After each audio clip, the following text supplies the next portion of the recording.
কি করছো? রান্না। কি রান্না করছো গো?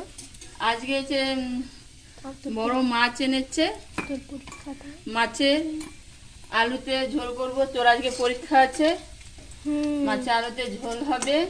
ও আর ওই যে বানানো আছে কাঁচকলা, বেগুন, আলু, মূলো, পেঁপে, কাল্লা সব কিছু দিয়ে একটা শুক্তো করব। ও আর আর একটু আলু পোস্ত হবে। আলু পোস্ত, আর আমার জন্য একটুখানি হ্যাঁ। খসলা বড়া করবে। হ্যাঁ, ঠিক আছে। ওই হবে। আজ আমার মেয়ের পরীক্ষা দিতে যাবে। আমার রান্না হয়ে এসছে। হ্যাঁ, একটু দেরি আছে। আজ কি পরীক্ষা আছে? আজকে আছি হিস্ট্রি এন্ড জিওগ্রাফি। একটু ভালো করে দিবে। হ্যাঁ। হ্যাঁ।